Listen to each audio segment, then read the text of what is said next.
Bienvenida o bienvenido a este curso de ecografía clínica. Vamos a volver un poco atrás y vamos a hablar un poco de la probabilidad y de la aplicación de del teorema de la probabilidad bayesiana al uso de la ecografía clínica. Puede parecer un poco raro hablar de probabilidades, pero es la forma en la que tenemos sustentado nuestro razonamiento clínico y por tanto es importante que introduzcamos estos términos a la hora de hablar de la ecografía clínica. Bien, Thomas Bayes, el matemático inglés, describió cómo si nosotros conocemos la probabilidad de una condición dado un suceso, podemos intentar inferir la probabilidad de ese suceso dada una condición. Es decir, podemos saber qué porcentaje de pacientes, si sabemos qué porcentaje de pacientes con neumonía tienen una alteración en una radiografía, podemos conocer la probabilidad de tener una neumonía dada esa alteración en la radiografía. Y sí, las probabilidades no son nunca absolutas. Nunca la probabilidad de una alteración en la radiografía confiere un 0 o un 100% de probabilidad de algo. Nosotros tenemos una probabilidad previa. Vamos a llamarla probabilidad pretest. Aplicamos un test y obtenemos un resultado que puede ser positivo o negativo.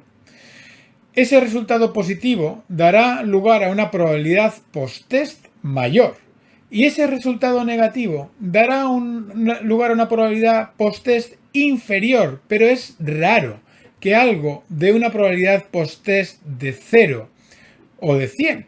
Luego siempre hablaremos de una horquilla de incertidumbre diagnóstica. Esa horquilla de incertidumbre, ese umbral de incertidumbre, puede ser mayor o menor en función de qué test apliquemos, como vamos a ver más adelante en los ejemplos.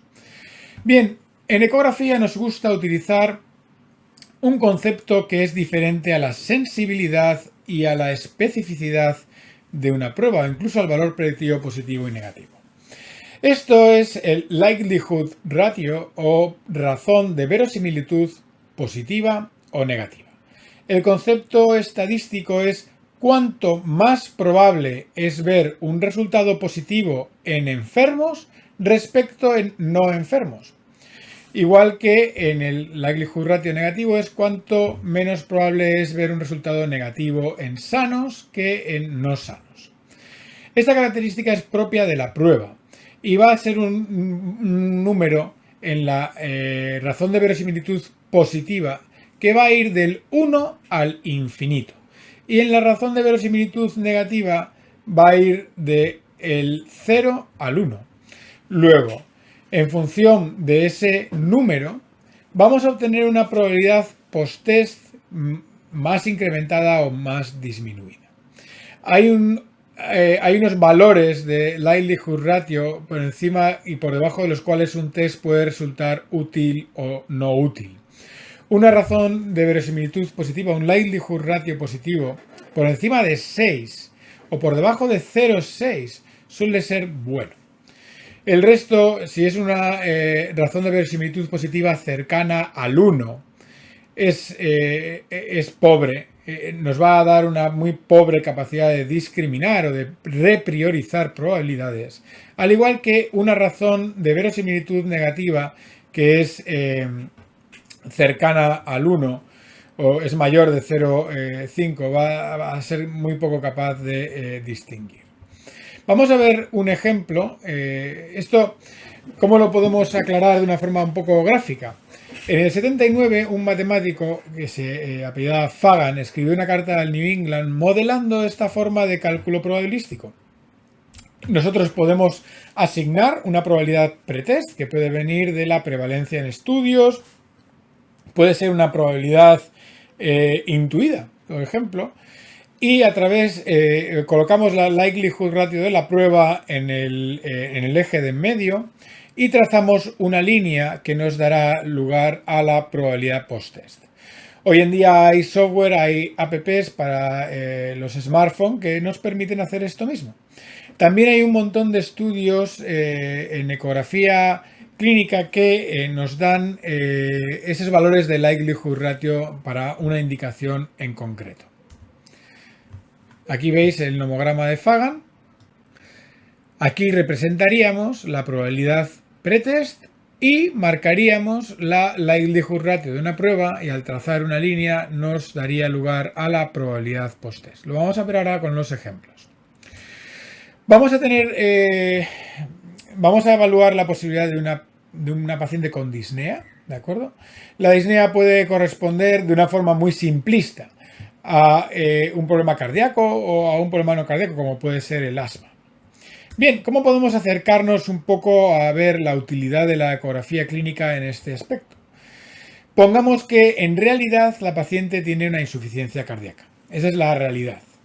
Y la likelihood ratio positiva y negativa de diferentes elementos, como puede ser el examen físico, la auscultación o la ecografía pulmonar. La auscultación produce una likelihood ratio positiva muy cercana al 1 y una likelihood ratio negativa también muy cercana al 1, muy por encima del 0,5 que hemos puesto como más o menos ideal. La ecografía clínica, sin embargo, tiene una likelihood ratio positiva, la ecografía pulmonar, para la detección de congestión venosa pulmonar, tiene una likelihood ratio positiva muy por encima de 6 y una likelihood ratio negativa muy por debajo de 0,5. Si lo representamos en el nomograma de Fagan, vamos a hipotetizar que la probabilidad pretest de que esa paciente tuviera insuficiencia cardíaca es un 30%, de forma un poco arbitraria. Trazaríamos, en el caso de la ecografía clínica, una línea que cruzara el 10, que es más o menos la likelihood ratio positiva, y nos daría una probabilidad post-test de 80%. Mientras que si la ecografía es negativa, lo reduciríamos al 2%.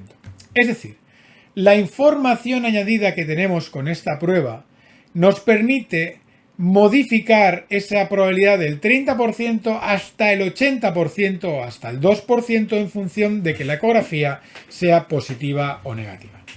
Bien, esto es lo que vamos a intentar enseñaros. Lo que estamos haciendo hasta ahora, que es la auscultación, de una probabilidad del 30%, va escasamente por encima del 30%, puede ser un 31 o un 32%. Y si la auscultación es negativa, prácticamente lo deja en el mismo sitio. Y bien, uno puede decir, claro, es que el examen físico es algo, pues no es muy sensible, no es muy específico. Vamos a ver lo que ocurriría con la radiografía de tórax. La radiografía de tórax convencional tiene una likelihood ratio positiva de 3 y una negativa de 0,43. Si lo representamos, nuestra capacidad de reducir la incertidumbre de este paciente es muy inferior a la ecografía clínica. Pero no obstante, la ecografía clínica no nos da una certeza del 100% o del 0% en este caso. Siempre hay casos en los que debemos de tener en cuenta que la ecografía no es una prueba perfecta, como hemos visto en los primeros temas. Y nuevamente, la respuesta a una pregunta nunca es confirmo o descarto una enfermedad, sino siempre debe ser entendida en términos probabilísticos. Esta enfermedad es tanto más probable, esta enfermedad es tanto menos probable en función de que las pruebas que vaya teniendo puedan tamizar esa probabilidad pretest en una probabilidad post-test mayor o menor, pero nunca absoluta. Esto es lo que queríamos resaltar en cuanto a el empleo, la aplicación de la teoría de la probabilidad en el uso de la ecografía clínica.